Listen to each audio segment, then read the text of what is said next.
नमस्कार मंडळी. माझं नाव आहे गौरी आणि तुमच्या सगळ्यांचं टेस्ट ऑफ इमोशन्समध्ये खूप स्वागत.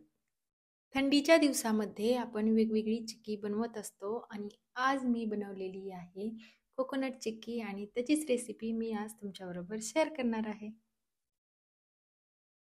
चला तर मग रेसिपीला सुरू करू.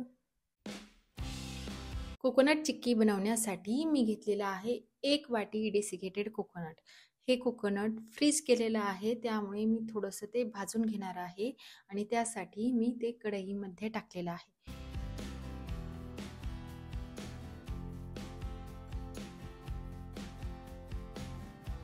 फ्रीज केलं असल्यामुळे हे खोबरं थोडंसं ओलं आहे आणि ते मी आता सुकवून घेतलेलं आहे आणि ते एका प्लेटमध्ये काढून घेणार आहे. त्याच कढईमध्ये मी आता टाकलेला आहे 1 वाटी बारीक केलेला गूळ आणि हा गूळ आपल्याला गॅसची फ्लेम बारीक ठेवून वितळून घ्यायचा आहे.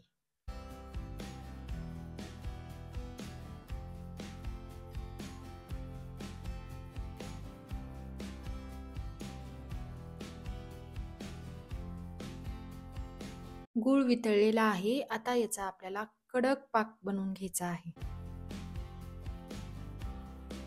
पाक झाला आहे की नाही हे चेक करण्यासाठी एका वाटीमध्ये पाणी घ्यायचं.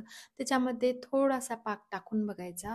जर त्याची घट्ट गोळी होत असेल तर समजायचं पाक तयार आहे.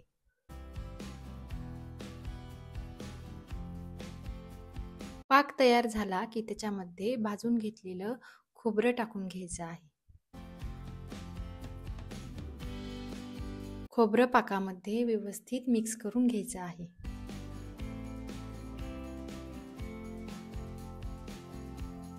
आता हे मिश्रण आपल्याला थोडंसं घट्ट होऊ द्यायचं आहे.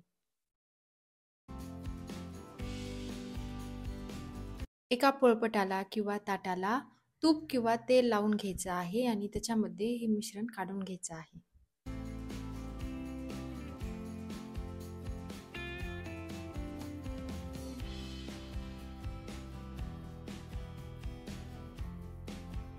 चिक्कीचं हे मिश्रण खूप गरम आहे, त्यामुळे मी चमच्याने थोडंसं पसरून घेत आहे.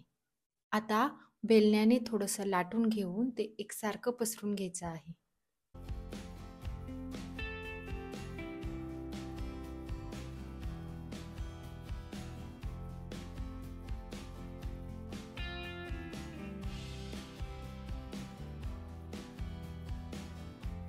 आता मी त्याच्यावरती थोडंसं बारीक केलेलं बदाम आणि काजू टाकून घेत आहे.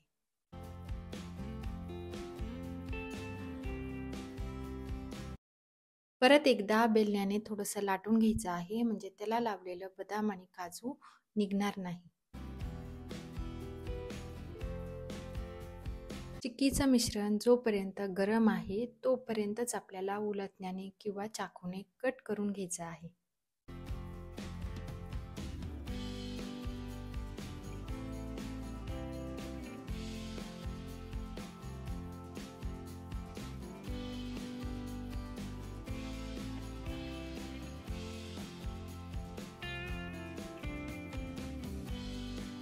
कट केलेली चिक्की पूर्णपणे थंड होऊ द्यायची आहे आणि थंड झाल्यानंतरच ती सेपरेट करायची आहे.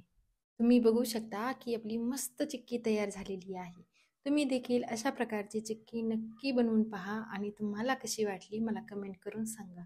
हा जर व्हिडिओ तुम्ही पाहिला असेल तर तुमचे खूप आभार. Bye bye.